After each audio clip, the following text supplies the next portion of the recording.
지금 계속해서 하나님의 절대 주권에 대해서 나누고 있어요.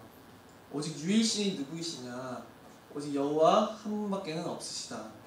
오직 여호와라고 이름하는 그분만이 유일신이시면서 모든 사람의 생사와 복을 홀로 주관하시고 모든 역사를 홀로 통치하고 계시며 모든 나라의 흥망성쇠까지도 홀로 다스리시는 분이다. 그리고 여호와께서는 그것이 모든 사람 가운데 인정케 되게 하시기 위해서 오직 여호와를 의지하고 여호와를 믿는 자만을 구원하시고 반대로 여호와를 인정하지 아니하고 여호와가 아닌 다른 것들을 의지하는 자를 결코 구원하시지 않았다고 하는 것에 대해서 저희는 지금 나누고 있었어요. 우리가 창세기의 기사와 그 다음에 출애굽기, 그 다음에 12정탐꾼, 그 다음에 이스라엘의 남유다의 두 왕, 아하스 왕과 히스기야 왕에 대해서 나누면서 여호와를 믿고 의지했던 자들과 여호와를 믿지 않고 의지하지 않았던 자들의 그 두 가지를 대조하면서 읽게 되었어요. 한 부류들은 자신들의 이성과 합리적인 생각에 따라서 얘기를 하기 시작해요. 그러나 한 부류들은 눈에 보이지는 않지만 마치 살아계신 하나님이 눈에 보이는 것처럼 그의 능력과 그의 주권을 참으로 믿었어요. 10명의 정탐꾼들은 어떻게 했었냐니까 그 가나안 땅 족속들의 그 강대함을 보고서는 우리는 저들의 밥이고 우리들은 절대로 저들을 이길 수가 없다고 그렇게 말을 했어요. 하지만 2명의 정탐꾼이었었던 여호수아와 갈렙은 저들이야말로 우리의 밥이다라고 역으로 말했었지요. 이것처럼 한 부류들은 하나님이 아무것도 아닌 신인 것처럼 그렇게 생각했었고 여호수아와 갈렙은 하나님이 분명 우리에게 가나안 땅으로 가라고 명령하셨으니 그의 능력과 그의 주권과 그의 권세로서 반드시 모든 것을 자신의 뜻대로 행하시리라고 하는 것을 나누었어요. 우리가 알아야 될 사실은 하나님의 일은 하나님이 하신다는 것이고 모든 사람은 하나님의 일을 해야 되는 것인데 우리는 우리 인생에 있어서 하나님을 의지하는 것이 아니라 다만 이러한 많은 세상의 가치관대로 살아가면서 세상에 있는 것이 있어야지만 살 것 같고 세상에 있는 모든 것들이 없으면 죽을 것 같고 자기들의 인생을 이렇게 저렇게 다 세세하게 계획을 짜놓고서는 그게 나쁘다는 게 아니에요. 근데 문제는 무엇이냐니까 내 인생의 계획을 내가 맞춰놓은 대로 그렇게 살아가는데 단지 하나님을 믿는다는 것은 요즘 시대에 보자면은 단지 어떠한 위로 수준에 그치는 경우가 되게 많아요. 교회에 오면은 단지 신앙과 내 삶이 분리된 것처럼 신앙 따로 삶 따로 삶에 살아가는 방식은 내가 삶에 있는 방식대로 살아가야 되는 것이고 물론 우리는 삶의 방식, 세상의 방식대로 살아가지요. 세상에서 직장에 열심히 다녀야 되고 학생들은 공부를 해야 되고 자기 기능을 갖춰야 되고 취업도 해야 되고 제가 말씀드리고자 하는 것은 단지 하나님이 그렇게 무능력하게 단지 내 삶에 있어서 그냥 주일날에 위로를 주는 수준의 그런 무능력한 신이냐 아니면은 내 삶을 정말로 가장 하나님의 영광을 위하여서 온전하게 인도해 줄 수 있는 신이냐 이런 것이죠. 여호와를 믿지 않았었던 아하스 왕은 철저히 이방 민족인 아수르를 의지하였었지만 그는 나라를 오히려 가장 강한 위기에 빠뜨려 버렸어요. 그러나 반대로 히스기야 왕은 여호와를 의지함으로 여호와가 창조주이며 여호와가 신이시며 여호와께서 모든 민족 중에 유일신이심을 증명하시기 위해서 모든 나라의 흥망성쇠를 결정하시는 유일한 분이심을 알리게 하기 위해서 지금 우리를 구원해달라고 그렇게 말씀하셨어요. 우리들은 과연 내 인생에 있어서 하나님이 정말 절대 주권자라고 하는 사실 내 인생이 내가 계획한 대로 살아간다면 그냥 우린 세상 사람들과 똑같이 살아갈 거예요. 내 인생 내 뜻대로 내가 생각한 대로 계획한 대로 그냥 살다가 그냥 죽는 거겠죠. 모든 하나님을 모르는 자들이 그렇게 살아가듯이. 그러나 내 인생이 정말로 하나님의 가장 큰 영광을 위해서 영원한 구원을 위해서 그리스도 안에서 우리에게 주신 영광스러운 그 구원을 위해서 하나님이 창세전 택하신 대로 하나님이 자기 백성들의 자기 영광을 위해서 부르신 그 뜻대로 우리의 모든 인생을 완전하고 완벽하고 지극히 선하게 인도하실 수 있는 그 인생을 살려 한다면 우리는 의지할 게 하나님밖에는 없다는 거예요. 우리들은 눈에 보이지 않는 하나님이 죽으신 것처럼 그렇게 사실은 믿고 살아갈 때가 많아요. 입으로는 하나님은 전능하세요 말을 하지만 사실은 하나님이 전능하시다는 사실을 전혀 믿지 못하는 경우가 많아요. 사람들이 하나님의 모든 역사를 알고 계시고 모든 것을 알고 계신 무한한 지혜 하나님이라고 말은 하지만 사실은 내 삶에 있어서는 전혀 그 하나님의 지혜와 능력을 믿지 아니하는 실천적으로는 전혀 무신론자에 가까운 그런 인생들이 많다는 거예요. 교회를 다니고 있고 열심히 신앙생활을 하는데 사람들이 실제로는 무신론자라는 거죠. 실제로는 하나님이 주권자라고 하는 사실, 절대 주권자라고 하는 사실, 전능한 하나님이라는 사실에 대해서 전혀 믿지 않고 다만 그냥 하나님은 그냥 위로나 주는 신, 하나님은 그냥 뭔가 공감이나 해주는 신, 행복이나 주는 신, 그 정도로만 생각하고 있다는 거예요. 그러나 성경에서 하나님은 그렇게 무능력한 신이 아니거든요. 사람의 모든 생사화복, 모든 역사를 홀로 처음부터 마지막까지 주관하는 이가 바로 하나님이세요. 여호와께서는 출애굽 사건과 그런 가나안 땅에 들어갔을 때 10명과 2명의 정탐군의 그런 사건과 아하스왕과 히스기야 왕의 사건들을 통하여서 오직 우리가 의지할 바는 여호와밖에 없으며 우리의 구원은 오직 여호와밖에 없음을, 모든 사람이 오직 전적으로 여호와만 의지함을. 사람들은 자신들이 돈이 없고 자신이 어떻게 취업과 학벌과 막 이런 것에 대해서 엄청나게 걱정해요. 대부분의 부모님들은 아이들 요즘에 어려서부터 논술학원에 열심히 보내고 뭐 학원도 열심히 보내고 과외도 열심히 시키고 뭐 생명을 다해서 좋은 대학과 직장과 뭔가 돈과 세상의 명예와 그런 것에 대해서만큼 엄청 눈이 밝아가지고 그런 것들이 없으면 망할 것처럼 그렇게 가르치고 결국 자기 자녀들도 기독교인 자녀들조차도 결국은 세상을 기준으로 삼고 세상에 있는 것이 있으면 살 것 같고 없으면 죽을 것 같은 그런 철저히 세상의 가치관에 속해 있는 애들로 다 길러내요. 이게 비단 불신자들 얘기가 아니에요.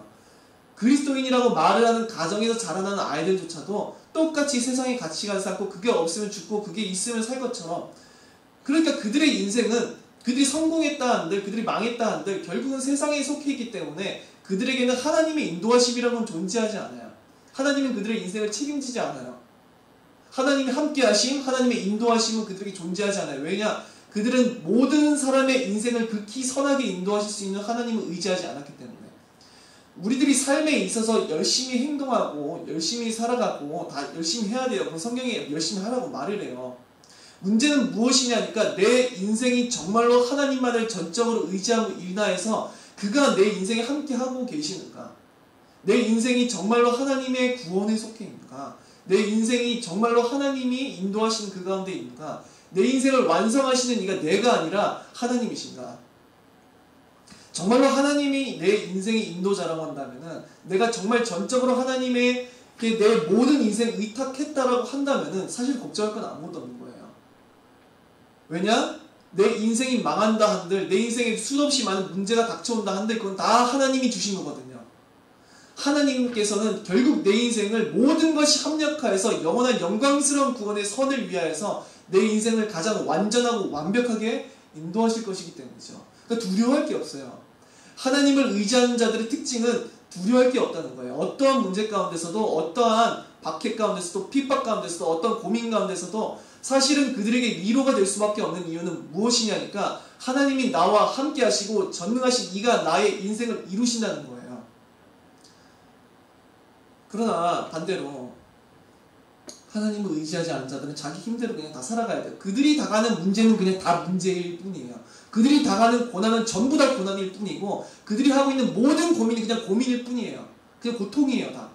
왜 그러냐? 그들은 자기를 의지하고 자기를 믿고 살아가고 세상을 의지하여 살아가기 때문에 결국 세상은 죽으면 없어질 것이고 결국 세상에 있는 것들은 어떤 것도 우리의 구원을 보장해 주지 못해요. 지금 우크라이나가 침략을 당하고 있죠. 그 사람들이 당황스러워했을 거예요. 우크라이나가 갑자기 전쟁이 터지니까 시민들이 난리가 나는, 우크라이나도 군사력이 알고 보니까 상당히 강력한 나라던데 러시아 앞에는 어떻게 안 되는 거죠. 우리나라에서 내가 믿고 살아왔던 것들이 사람들이 세상에 있는 것들 그렇게 믿고 의지하지만 우리나라에도 갑자기 전쟁 터지면 다 돈이고 뭐고 그냥 다 휴지조각 되는 거죠. 내가 가지고 있던 모든 것들이. 그 세계 1차 세계대전, 2차 세계대전이 터지기 전에 유럽은 합리주의라는 게 퍼지기 시작했어요. 아, 인간이 이성이 이렇게 지혜와 지식이 많아지니까 사람의 이성이 발달되고 이 사람이 앞으로 과학이 발전되고 많은 지식이 사람들에게 쌓여가면 쌓여갈수록 세상은 더 평화로워질 거야. 그렇게 교만하고 유럽에서 그 기독교 국가였던 나라들이 이제는 성경을 등한시하고 하나님의 말씀 의지하는 것을 등한시했어요. 도리어 자신들의 지식, 세상의 지식이 쌓이면 쌓일수록 세상은 평화로워지고 인간은 온전해질 거라 말하고 인간 자신들의 이성을 의지했었던 것이죠. 그래서 그들은 사람들을 계몽해야 된다 생각했었고 계몽주의가 일어나게 돼요. 유럽에서는. 그 결과 어떻게 됐었냐니까 점점 더 유럽에서 기독교는 급감하기 시작해요. 그때부터. 그리고 참된 신앙인들이 급감하기 시작하고 사람들은 세상에 있는 지혜와 지식을 성경에서 하나님을 의지하고 그를 믿는 것보다 훨씬 더 높이 생각하게 되죠. 그들은 인간이 지식을 많이 깨우치면 계몽되고 이 세상도 평화로워질 거라 그렇게 믿었었지만 어떻게 됐었나요? 결과는 그 유럽에서. 세계 1차 세계대전과 2차 세계대전의 그 진원지가 바로 유럽이 되죠. 여호와를 의지하지 않는, 여호와를 의지하는 자들과 여호와를 의지하는 자들이 세상에는 이 두 부류가 있어요. 내 인생을 하나님께 의탁한 자들과 내 인생을 여전히 내 뜻과 내 생각과 내 방향대로 나를 의지해서 그렇게 살아가는 사람들이 있어요. 그들의 특징은 하나님이 살아계시다는 사실이 중요하지 않아요. 다만 그 사람들은 교회를 다닌다 할지라도 다만 하나님으로부터 내가 그냥 공감, 사랑, 뭔가 평화, 행복해 주겠다는 그냥 일련의 어떠한 그냥 그러한 소망 정도, 그냥 어떠한 행복 정도만 찾기를 원하지 정말로 내 인생을 전적으로 하나님께로 돌이키고 하나님만이 나의 도움이시며 구원이시라는 사실에 대해서는 믿지 않고 사실은 불신자들과 아무 차이가 없는 무신론자들과 아무런 차이가 없는 그런 신앙을 가지고 모든 삶을 살아가고 있다는 말이에요. 세상의 창조주가 나랑 상관없고 세상의 창조주가 내 인생을 인도하지 않고 세상의 창조주로부터 나는 버림받은 자이고 세상의 모든 역사와 사람들의 인생을 지도하시고 결정하시는 그 이가 내 인생을 버린다고 한다면 그것보다 비참한 인생은 없을 거예요. 그 사람은 세상에서 잘 먹고 잘 사든 행복하든 뭐 하든지 간에 그 사람의 인생은 가장 불행할 거기 때문에. 그러나 그 사람이 세상에서 수도 없이 많은 문제와 고난과 박해 가운데 처해진다 할지라도 하나님께 소망을 두는 자들은 그의 도우심만을 의지하는 자들은 두려워할 것이 없는 것은 하나님의 전능하신 손이 지극히 놀랍고 영광스러운 구원을 위하여서 그들의 모든 삶을 책임지시고 인도하시고 그들을 마지막 구원의 날에 영광 중에 받으시리라는 사실이지요.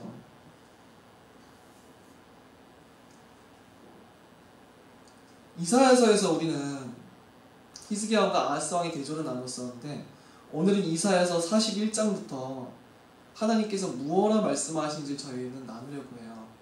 이사야 41장 펴주시겠어요? 이사야서 41장 1절부터 보면은 1절부터 4절까지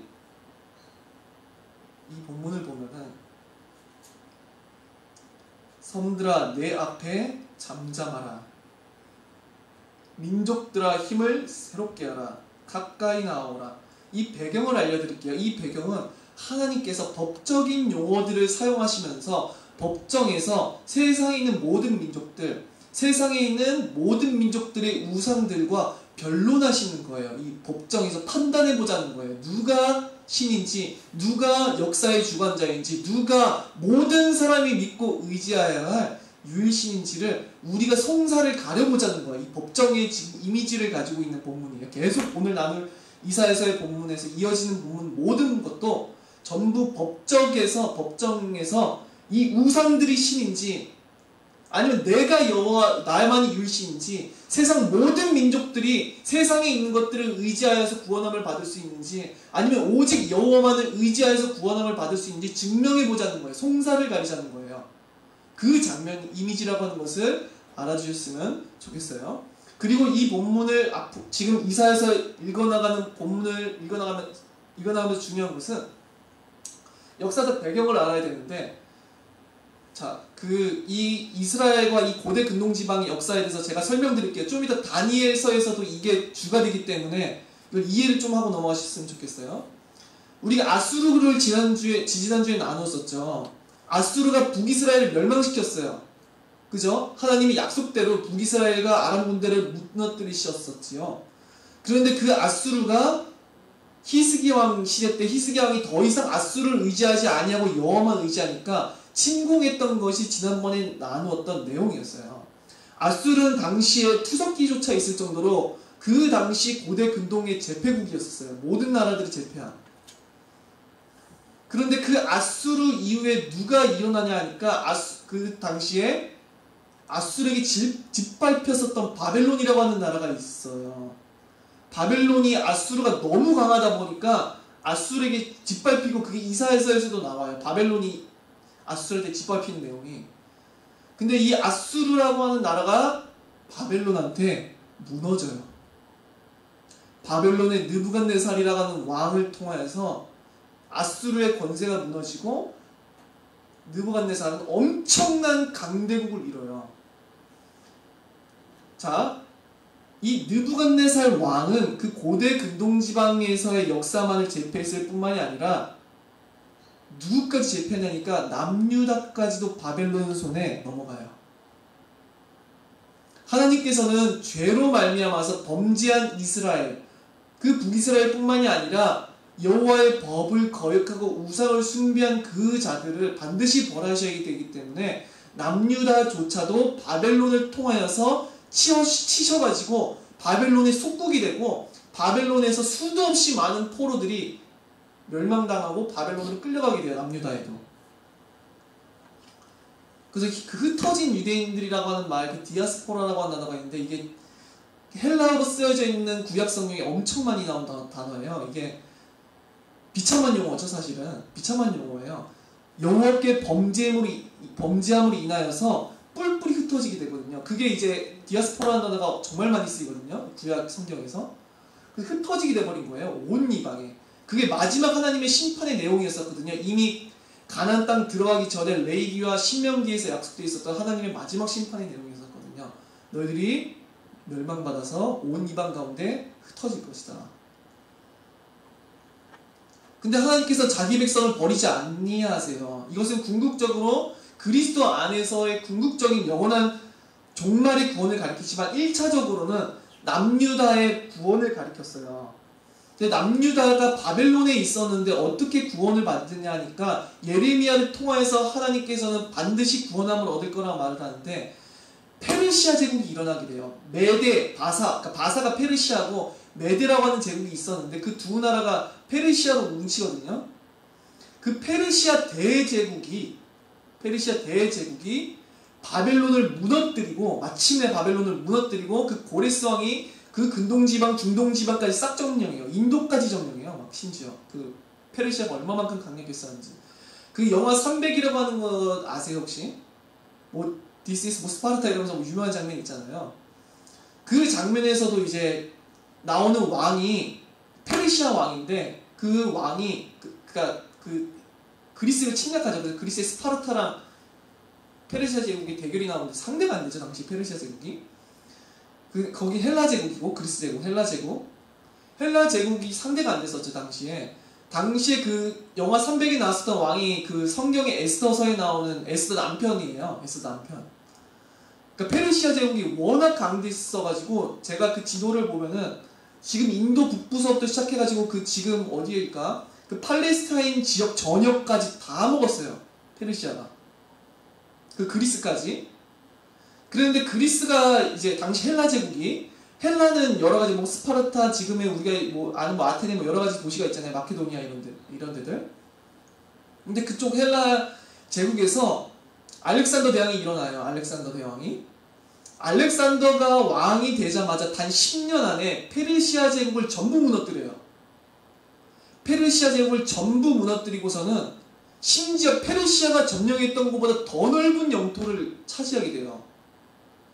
알렉산더 대왕이 유명한 이유가 있죠. 단 10년 만에.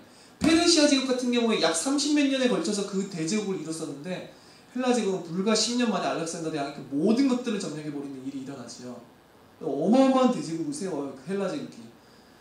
그래서 예수님이 오셨을 당시 때도 다 헬라어를 쓰고 있었던 것이죠. 지금의 그리스어, 그 헬라어. 그 헬라 제국 이후에 헬라 제국은 세계로 쪼개지게 되고 그 헬라 제국이 나중에 무너지게 되는데 그 이후에 발흥하게 되는 대제국이 무엇이냐니까 그 역사상 헬라 제국과 그 이전에 있었던 페르시아, 바벨론을 뛰어넘는 초강대국 로마가 일어나게 돼요. 그 지방에서. 예수님 오셨을 당시 때는 이제 로마가 그 지역에 패권을 지금 흔들고 있었던 당시였었죠. 이걸 이해하지만 지금 1강, 2강으로 오늘 마칠 거예요. 그 좀 이따가 나눌 다니엘서까지 이해가 되기 때문에 제가 이걸 설명드려요. 이 역사적 배경에 의해서 다 일어나는 거기 때문에.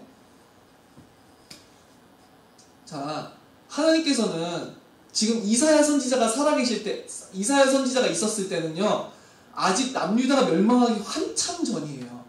자, 남유다가 아직 멸망하기 한 200년 전.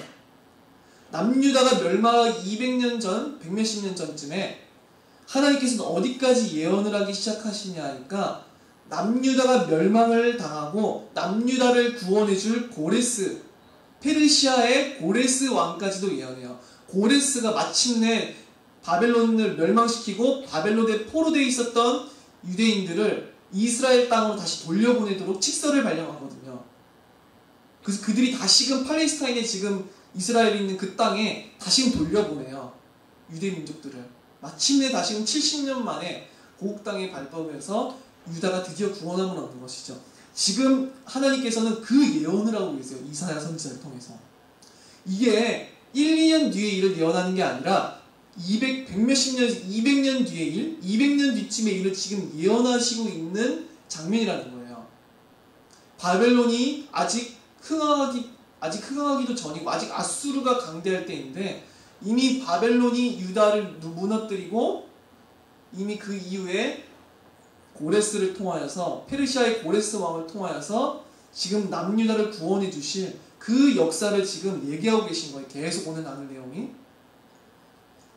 그래서 이사야서 41장 1절부터 4절에 섬들아 내 앞에 잠잠하라 민족들아 힘을 새롭게 하라 가까이 나아오라 그리고 말하라 우리가 서로 재판자리에 가까이 나아가자. 재판자리에 나아가자 모든 민족들을 향하여서.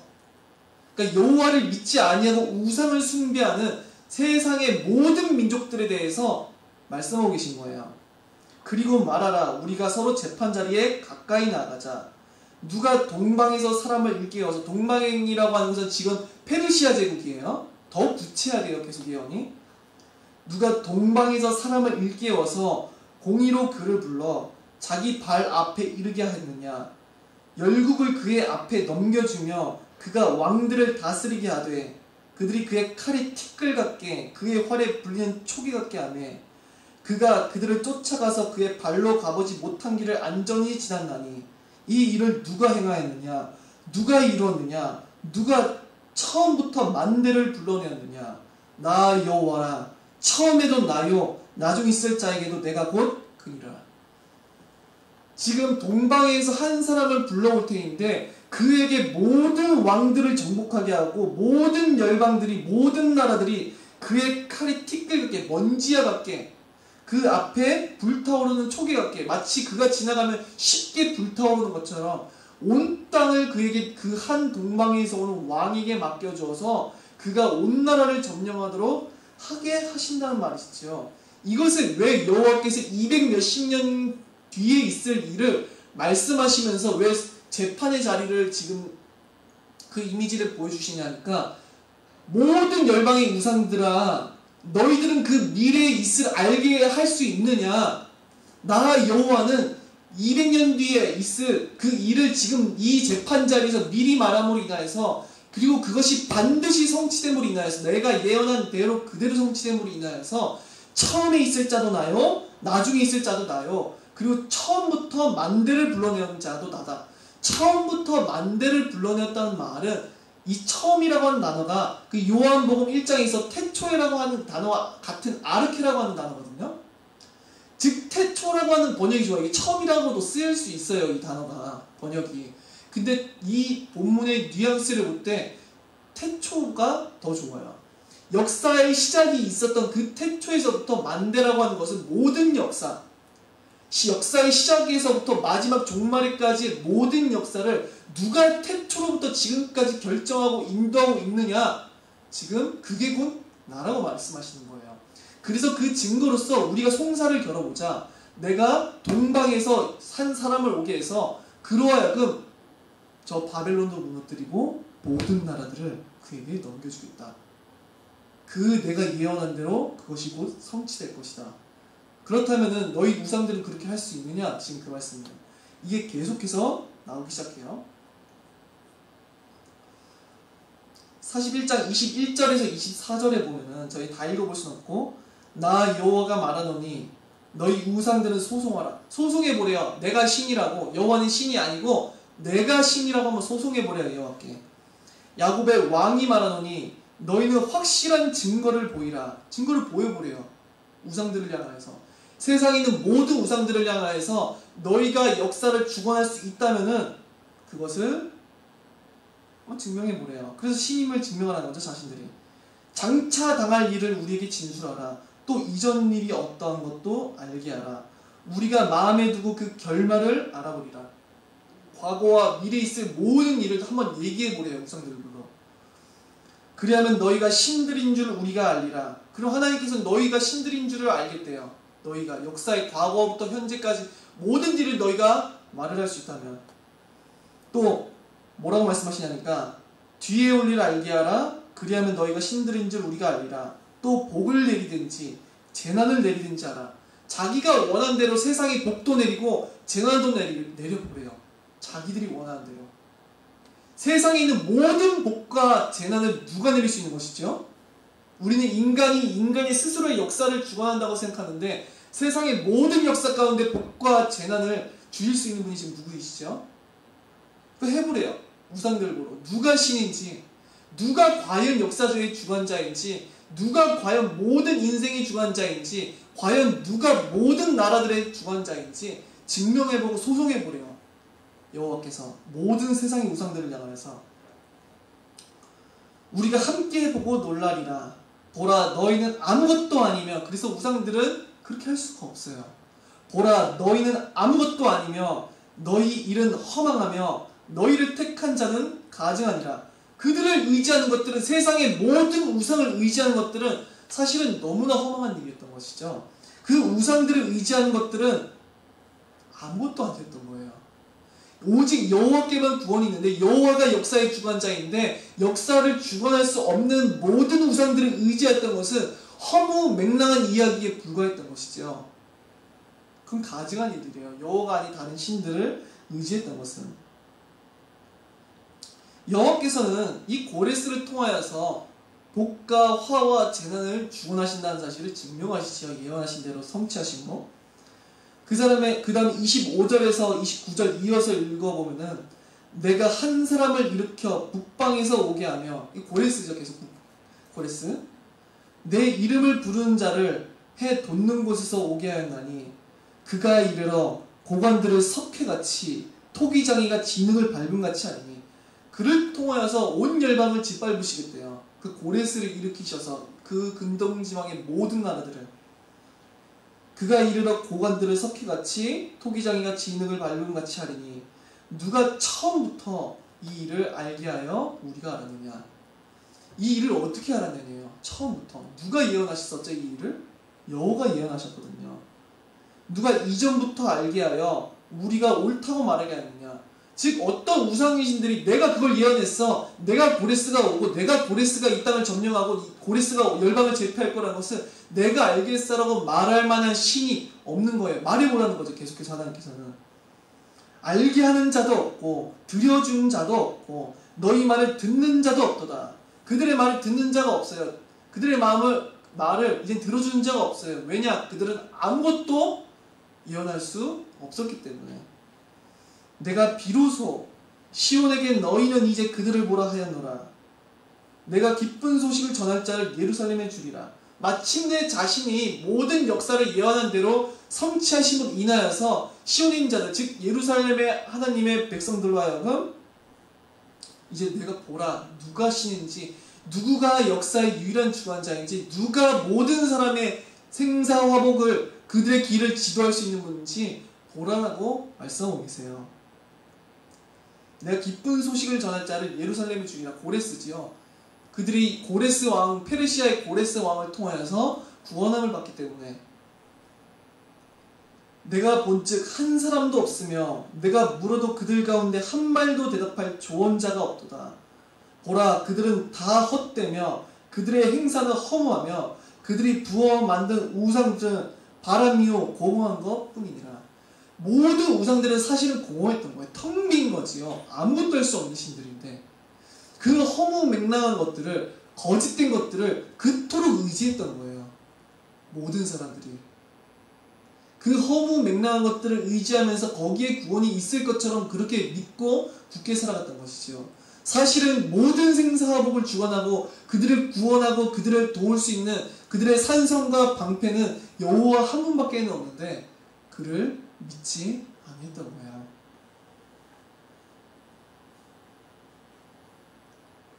이어서 43장으로 넘어가서 9절에서 13절에 보니까 이렇게 말씀하세요. 또다시 계속해서 소송하시는 장면이에요. 이사야 43장 9절에서 13절. 열방은 모였으며 민족들이 회집하였는데 그들 중에 누가 이 일을 알려주며 이전 일들을 우리에게 들려주겠느냐. 그들의 증인을 세워서 자기들의 옳음을 나타내고 듣는 자들이 옳다고 말하게 하여 보라. 이 배심원들이죠. 모든 열방의 민족은 배심원들이고 여호와께서는 지금 계속해서 우상이랑 누가 유일신인지 지금 서로 재판을 진행해 나가고 있는 그런 이미지인 거예요. 아무도 증인을 세워서 자기의 옳다함을 증명할 신들이 없어요. 세상에 그 누구도 자기가 신이라고 하는 사실을, 자기가 역사의 주관자라고 하는 사실을, 역사가 주관자여서 사람을 구원할 수 있다고 스스로 증명할 수 있는 존재가 아무도 없다는 거예요. 지금 나 여호와가 말하노라. 너희는 나의 증인, 나의 종으로 택함을 입었나니 이는 너희가 나를 알고 믿으며 내가 그인 줄 깨닫게 하려 함이라. 그래서 이제 그 증인들, 즉 여호와의 구속함을 입은 그 백성들이 곧 이제 여호와의 증인이래요. 왜 그들이 증인이 될 수 있냐니까 그들은 여호와께서 마침내 약속하신 대로 구원하신 걸 보셨거든요. 지금 이 사람들은 예루살렘에 있었던, 실제로는 궁극적으로 이제 신약에 와서는 영원히 구속함을 받을 모든 백성들, 그리스도 예수, 고레스는 성경에서 히브리어로 메시아로 등장해요. 이 본문에서 메시아는 1차적으로 여기서 고레스예요. 유다 백성은 1차적으로 육신적인 이스라엘 백성들을 구원해줄 메시아는 고레스이고, 이 고레스는 궁극적으로 구원해줄 메시아, 이사야서에서 나오는 진짜 궁극적인 메시아, 곧 하나님의 아들로 나실 한 아기가 낳는데 영원한 왕으로서 우리를 대신해서 고난받으심으로 인하여서 영원히 그의 백성들을 구속해질 영원하신 참 메시아, 기름 부음 받은 자, 그가 오실 것을 예언해 주는데 1차적으로 일단 고레스예요. 고레스를 통하여서 너희들이 마침내 구원받음으로 인하여서 하나님께서 이미 그 약속을 수백 년 전에 약속하신 대로 마침내 수백 년 뒤에 이 약속이 성취됨으로 인하여서, 그 예언이 성취됨으로 인하여서 정말로 여호와께서 너희를 구원하셨구나, 정말로 그가 우리를 구원하시는 분이시라고 하는 사실을 마침내 너희가 기다렸기에 너희들은 그가 나의 증인이다. 나의 전에 짐을 받은 신이 없었느니라. 나의 후에도 없으리라. 결단코 여호와 전에 있었던 신도 없고 그 후에 있을 신도 없어요. 나 곧 나는 여호와라. 나 외에 구원자가 없느니라. 구원자가 없어요. 오직 여호와께만 구원을 의탁한 자들은 영원한 구원을 받을 터인데 그를 의지하지 않는 자들에게는 구원이 없는 것이지요. 내가 알려주었으며 구원하였으며 이 모든 앞으로 장차 있을 일을 미리 알려주셨고 마침내 그것을 성취하사 구원하셨고 이 마침내 구원 일을 보여주셨고 너희 중에 다른 신이 없었나니 그러므로 너희는 나의 증인이요 나는 하나님이니라. 여호와의 말씀이니라. 과연 태초로부터 나는 그이니 내 손에서 건질 자가 없도다. 내가 행하리니 누가 막으리요. 여호와께서 행하시고자 하는 일을 막을 수 있는 자가 없고 여호와께서 행하시는 일을 금할 수 있는 자가 없어요. 그가 말씀하신 대로 태초로부터 그는 자기의 뜻대로 모든 일을 행하실 권리가 있으시고 또한 행하시는 하나님이라고 하는 거죠. 우리가 세상에 있는 무속인들조차도 예언을 한다고, 전 사실 그들의 예언은 잘못되었어요. 제가 찍어도 여러분의 인생을 대충 맞출 수 있을 것 같아요. 아, 언제 무슨 안 좋은 일이 이번 년에 닥칠 것 같아요. 검은 기운이 막 생겼어요. 여러분 오늘 안 좋은 일도 있겠지만 좋은 일도 있을 것. 누구나 좋은 일 있고 슬픈 일 있고 다 그렇게 살아가야 인생이 그래요. 어쨌든 세상에 있는 무속인들이 뭔가 예언을 한다고 귀신의 영이 들려가지고 악한 영이 들려가지고 예언을 할 수 있을지 모르겠어요. 근데 여호와께서 예언을 하시는 일은요, 이 차원이 달라요. 우리는 예언이라고 치면은 앞으로 장차 있을 일을 알게 되어서 미리 얘기해 주는 거라 이렇게 생각하는데, 여호와께서 예언을 하시고 그것을 성취하시는 것은 전혀 다른데, 하나님께서는 세상을 창조하시고 나서 가만히 계시면서 단지 미래를 아시는 하나님일 뿐만이 아니라 미래를 그가 예언하실 수 있는 이유는 그 모든 미래가, 과거로부터 미래가 여호와께서 뜻하신 대로 반드시 이루시기 때문에 그래요. 미래를 결정하시기 때문에 그가 미래를 말하시는 것이지 아시기 때문에 말을 하시는 게 아니에요. 미래를 아시기 때문에 그가 예언하시는 게 아니라 내가 말한 대로 그가 이루실 것이기 때문에 예언하시는 거예요. 아셔서가 아니라 과거, 현재, 미래를 내가 내 뜻대로 내 결정대로 그가 모든 것을 결정하시기 때문에 그는 과거와 현재와 미래의 모든 일을 말하실 수 있으세요. 모든 사람의 인생, 우리들의 인생, 하나님이 미리 다 아세요. 왜? 아시기 때문에? 아니요. 그렇게 그가 결정하셨기 때문에 내 인생을 어떻게 하실지. 한 나라의 흥망성쇠 지구의 역사를 과거로부터 미래까지 모든 걸 다 아세요. 그가 단지 미래를 내다보시기 때문에? 아니에요. 과거와 현재와 미래를 그가 그의 뜻대로 홀로 결정하시는 유일하신 신이시기 때문에, 창조로부터 종말까지 그만이 모든 역사의 주관자이시기 때문에 그런 거예요. 전혀 다르죠. 그래서 어느 세상의 우상도 세상에 그 무엇도 구원자를 할 수가 없대요. 여호와의 말씀이. 나 곧 나는 여호와라. 나 외에 구원자가 없느니라. 너희는 나의 증인이다.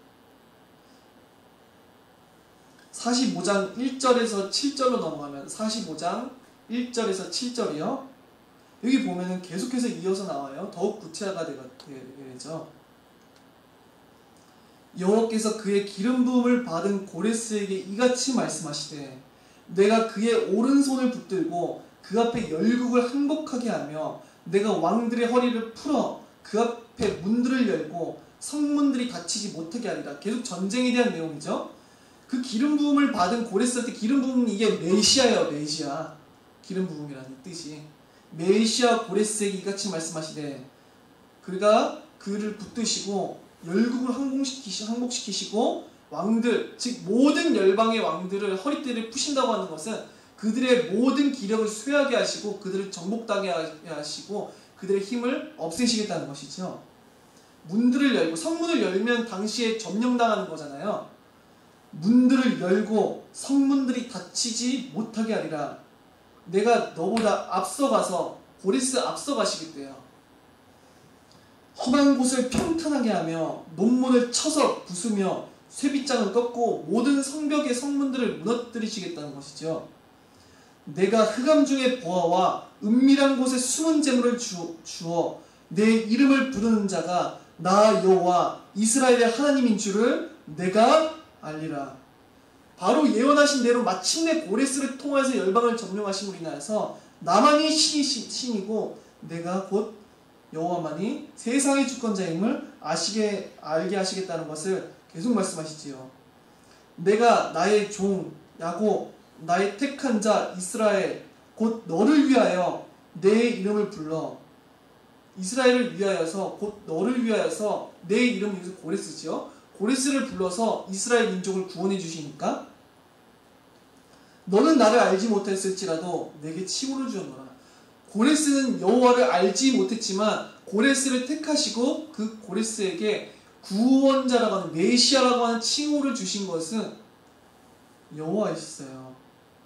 나는 여호와라 나 외에 다른 이가 없나니 나밖에 신이 없느니라. 너는 나를 알지 못하였을지라도 나는 내 띠를 동일 것이요. 아까 열방의 모든 왕들의 허리띠는 풀어버리고 고레스의 허리띠는 동이겠다. 그렇게 말씀하고 계시죠. 그를 강하게 하시겠다.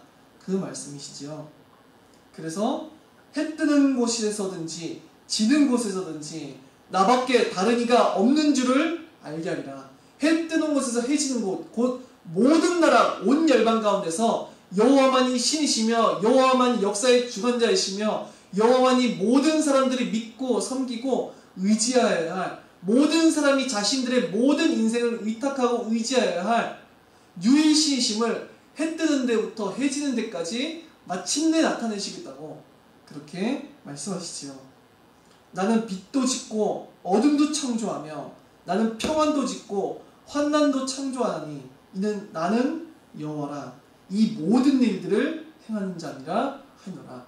그는 빛도 어둠도 세계의 모든 온 열방의 모든 역사의 모든 흥망성쇠와 빛과 복과 평안과 환난 이 모든 것을 홀로 지으시고 다스리고 계시는 유일신 하나님이시라는 거예요.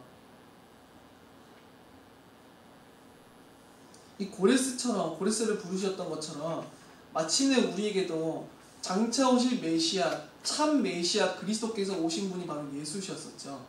예수께서는 마침내 다시 오심으로 인하여서 자기 백성들을 종말의 날에 마침내 궁극적인 영원한 구원에 드리실 텐데 우리는 메시아가 처음부터 오셨던 것이 수도 없이 많은 예언에 의하여서 이루어진 거라는 것을 잘 알아요. 이미 성경에서 창세기에서부터 메시아에 대한 예언이 시작되면서 계속해서 메시아에 대한 예언이 나오죠. 수천 년에 걸쳐서 그가 처녀의 몸에 잉태되어 나실 것과 그가 베들레헴에서 나실 것과 그가 죽으시고 부활하실 것 등 모든 것이 이미 약속되어 있었죠. 우리는 그 메시아가 오신 것을 보면서 또한 그가 이미 예언하신 대로 종말에 그가 다시 오시고 마침내 자기 백성을 궁극적으로 영원한 가장 영광스럽고 아름다운 그 구원, 영원한 하나님의 안에 있는 그리스도 안에서 참되고 순결한 영원한 사랑과 그가 자비가 영원토록 맺으실 우리 주 예수 그리스도께서 산자와 죽은 자를 심판하러 오시는 그날에 영원히 자기 백성을 구원하심으로 인하여서 우리로 하여금 마침내 그의 영광을, 그의 이름을 찬양하게 하실 것이죠. 우리는 하나님 눈에 보이시지 않기 때문에 그를 사실은 믿지 않고 무신론자들과 사실은 실제적으로는 무신론자들과 전혀 다를 바가 없는 모습을 가지고 삶의 행태들을 가지고 살아갈 수가 있어요. 우리는 심지어 하나님을 의지한다고 말을 할 때 어떻게 생각하냐니까 내가 원하는 것을 하나님이 들어주는 것으로 생각해서 하나님을 의지한다 생각해요. 하나님 내가 지금 좋은 직장에 취직해야 될 것 같아요. 나에게 지금 돈이 필요해요. 나에게 뭐가 필요하고 내게 이런 문제를 해결해 주시고 난 하나님만 의지합니다. 그건 하나님을 의지하는 게 아니에요. 내가 원하는 것을 하나님께 관철시키고 내가 원하는 것을 내가 판단한 것을 이렇게 달라 저렇게 달라 하는 대로 하나님이 행동하시는 신이 아니에요. 그럼 내가 역사의 주관자가 되는 거잖아요. 그것은 바보 같은 기도이고 사실은 하나님을 인정하지 않는 거예요. 역사의 유일한 주권자로서. 기독교인들이 기도를 할 때는요, 여러 가지 내가 원하는 방향대로 기도를 하는 건 기도가 아니에요. 오히려 내가 관철시키던 내 모든 것들을 내려놓고 하나님의 뜻이 무엇인지를 구하고 내가 내 인생의 앞길을 알 수 없으나 그만이 나의 구속주이시오, 그만이 내 의지할 바임을 고백하는 게 내 인생의 앞길 내가 알지 못하고 아무것도 알지 못하나 분명히 나를 구원하실 보이지 아니하나 분명히 나를 선하게 인도하시 그분을 의지함으로 인하여서 어떠한 문제와 어떠한 고난 가운데서도 감사와 찬송과 영광을 돌리던 게 모든 그리스도인들의 참된 기도였었죠. 하나님의 구원을 그래서 사람들은 세상의 유익이라고 이렇게 단정지어서 생각을 해요. 세상에서 잘되고 잘 살면은 그게 곧 하나님의 응답인 것처럼 그렇게 생각한다고요. 세상에서 만사형통한 그것이 하나님의 응답인 것처럼, 그래서 내가 내 뜻을 하나님 앞에 관철시켜서 뭔가를 얻어내는 것이 응답인 것처럼, 자기가 원하는 세상의 많은 것들을 얻어내고 세상에 있는 많은 문제를 해결하는 것이 그게 하나님을 의지하는 것이라 생각하는 것은 절대로 하나님을 의지하는 게 아니에요. 그 사람은 여전히 세상에 있는 것들을 의지하는 것이지.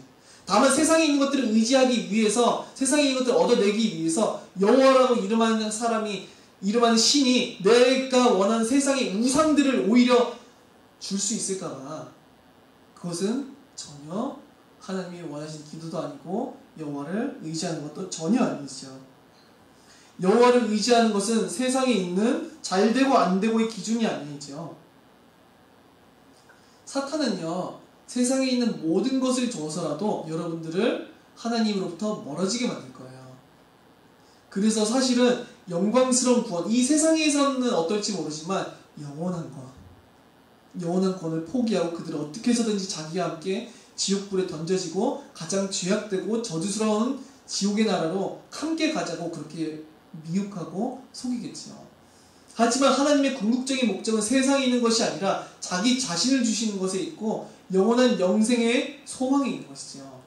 세상의 불완전한 그런 행복이 아니라 그리스도 안에 있는 세상이 줄 수 없는 영광스러운 평화, 선하심의 본질이시여 아름다움과 그 모든 사랑의 본질이신 그리스도 안에서 영광스러운 우리에게 사랑과 긍휼과 구원을 베풀어 주신 영원한 하나님의 나라, 영원한 평화와 가장 순결한, 아무런 죄악이 없는, 아무런 고통이 없는 오직 영광스러운 사랑과 아름다움만이 가득한 그 나라를 주시는 것이 하나님이 주시고자 하는 영생이시죠. 하나님께서는 아실 때 사실이 있는데, 하나님께서는 자기의 영광을 위하여서 모든 일을 하시지, 만약 그것이 하나님의 영광을 더럽히는 일이라고 한다면 하나님은 아무 일도 안 하세요. 기독교인들이 되게 모르는 사실인데, 하나님은 자기 영광을 위하시지, 자기 영광을 위하시지 않는 일은 아무것도 안 하세요. 그걸 분명히 알아야 돼요. 성경에서 저한테 보여줘 보세요. 단 한 번만조차도 하나님이 자기 영광을 위하시지 않으면서 행하시는 일이라는 건 존재하지 않아요. 하나님이 행하시는 모든 일은 자기의 영광을 위해서 행하세요. 그리고 우리들은 그것을 알고 여호와의 영광을 강구해야 되거든요. 그래서 하나님께서는 자기를 의지하는 자들에게, 오직 여호와만 역사의 주관자임을 정말로 인정하는 자들에게, 그만이 유일신이심을 정말로 인정하는 자들에게 영광스러운 구원을 베푸셔야만 해요. 자기의 영광을 위해서. 그들은 여호와의 이름의 그 높으심을 인정했으니까, 그만이 유일신이심을 인정했으니까, 그만이 유일한 역사의 주관자임을, 생사화복의 주관자임을, 나라의 흥망선세와 모든 과거로부터 미래를 태초로부터 불러내신 유일신이심을 그들은 인정하고 그에게만 내 모든 인생을 위탁했으니까 그들에게는 반드시 영광스러운 하나님의 상급과 모든 복을, 모든 구원을 베푸셔야만 해요. 반대로 하나님께서는 자기를 의지하지 아니하고 세상에 속해가지고 여전히 세상에 있는 것들을 쫓아서 사는 사람들에게 자기의 구원을 절대로 베풀어 주셔서는 안 돼요. 왜 그러냐? 그들은 역사의 주관자이신 내 인생을 결정하고 인도하실 수 있는 모든 사람의 생사화복을, 모든 세상의 재난도, 복도, 희락도, 모든 것을 주관하실 수 있는 그분을 인정하지 않았기에, 그들은 여호와가 아니라 내 눈앞에 있는 돈과 배경과 많은 것들을 더 크게 생각했기에, 더 그것들을 귀하게 생각했기에 여호와께서는 그들을 구원하실 수 없어요. 하지만 여호와께서는 자기를 의지하는 자들에게 놀랍고 충만한 모든 복으로 그들의 인생 가운데 함께 하시고 그들을 구원하실 터인데, 그는 자기의 영광을 위해서 필연적으로 그렇게 하셔야만 하기 때문에 그래요. 잠언 3장 6절에서도 그래서 이런 구절이 나오죠. 유명한 구절이지만, 너는 범사의 그를 인정하라. 그리하면 내 길을 지도하시리라. 여기서 인정한다는 말은 모든 일 가운데서 하나님이 이 일도 해결해 줄 수 있을 거야. 내가 원하는 모든 것들을 들어주실 거야. 이 말이 아니에요. 모든 일 가운데서 낙심하지도 말고 기뻐하지도 말아야 돼요. 세상에 있는 것들을 얻었으면 기뻐하지 말아야 돼요. 내가 뭔가 일이 잘 풀리고 있어요? 내가 뭔가 내 인생이 잘 풀리고 있어요? 그 의지하면 안 돼요. 그 의지하다 망하는 거예요. 반대로 세상에 많은 문제들이 있나요? 뭔가 안 풀려요? 그 가운데서도 낙심하면 안 돼요. 그게 인정하는 거예요. 여호와를 바라보지 않는데, 여호와의 영광을 바라보지 않는데, 여호와가 누구신지를 내가 알지 못하는데, 하나님에게 속한 인생이 전혀 아닌데 여전히 불신자들과 아무런 다름없이 내 삶에서 하나님의 영광과 아무 상관없이 내가 내 인생을 살아가고 있는, 그게 진짜 문제예요. 만일 내 인생에 수도 없이 많은 문제가 닥쳐온다 할지라도 모든 범사, 모든 일 가운데 여호와를 의지해요. 그를 인정해요. 그럼 그의 길을 그는 여호와가 지도하시겠지. 반대로 그를 잃어버리고 그를 저버리고 세상에 있는 우상들을 신으로 삼아서 하나님보다 더 다른 것들을 앞세우고 하나님보다 다른 것들을 더 의지하고 하나님보다 다른 것들을 더욱더 믿었던 그 사람들은 그의 길들을 방임하시고 방치하시고 버려두시겠지요. 세상의 것으로 있어서 그래서 기독교인들은 자랑할 것도 없어요. 반대로 낙심할 것도 없어요. 다 그거 불신자들이 하는 것이 하나님을 모르는 자들이 하는 소리예요. 정말 우리에게 필요한 것은 하나님의 도우심을 고백해야 돼요. 내 인생이 정말로 필요한 것은 내 지금 당장 내 눈앞에 보이는 내 이성과 합리적인 사고에 의해서 지금 당장 내 눈앞에 필요한 많은 것들이 아니에요. 내가 지금 원하는 것들, 그것이 얻어지고 내 눈앞에 있는 무언가가 해결되면은 내 인생이 잘 될 것 같나요? 정말로 그래요? 정말로 그럴 것 같으세요? 정말로 그게 그 인생이 가장 선한 인생이 될 것 같으세요? 하나님 앞에서? 그것이 그렇게 되면은 하나님의 영광스러운 구원이고 우리 주 예수 그리스도 앞에서 산자와 죽은 자를 선악간에 심판하시는 그날에 내가 그 앞에 영광스럽고 존귀한 자라고, 세상 앞에서는 칭찬을 받았을지 안 받았을지 모르겠지만 예수 그리스도 만민의 재판관 하나님 나라의 영원한 왕이신 그 예수 그리스도 앞에 영광스러운 자라, 극히 존귀한 자라, 극히 아름다운 자라, 이는 내 자녀라, 내 신부라, 존귀한 자라, 칭찬받을 만한 자라, 그렇게 될 것 같으세요? 정말로 중요한 건 세상에 있는 것도 낙심할 필요도 없고요. 그 교만할 것도 없어요. 자랑하지 마세요. 세상에 있는 거 가지고 다들 자기 우월감에 빠져있어요. 그거 다 교만이에요. 그 기독교인들은 우월감 이런 거 가지고 있으면 다른 사람보다 저 사람을 보면서 우월감을 갖는다든지 혹은 반대로 낙심해가지고 자기가 혼자 절망에 빠져있다니, 그건 신앙이 아니에요. 오직 모든 영광을 받으시는 하나님밖에 없어요. 그 누구도 우월하지 못해요. 어떤 피조물도. 모든 영광은 오직 영원토록 하나님께만 속한 것이지 그 어떤 인간에게도 속한 게 아니에요. 내 스스로 교만해져가지고 그런다면 그 착각하시면 안 되고 우상숭배예요. 바로 그것도. 그래서 우리는 오직 여호와만을 의지해야 돼요. 하나님, 나에게는 다른 게 필요한 게 아닙니다. 나는 세상에 있는 많은 것들이 나에게 필요하지 않습니다. 나에게는 학벌이 필요한 것도 아니고 돈이 필요한 것도 아니고 직장이 필요한 것도 아니고 내 인생에 극한 환경이 있다 할지라면 오히려 그 기회예요. 하나님께서 나에게 문제를 주셨다? 하나님께서 내가 혹여나 교만할까봐 세상에 있는 것들을 빼앗아 가시고 반대로 하나님만이 나의 도우심을 의지하게 하실 나에게 그런 복을 주셨구나. 역으로 그렇게 생각해야 돼요. 여호와만이 나의 도우심임을 고백하도록 그렇게 하셨구나. 그렇게 고백해야겠죠.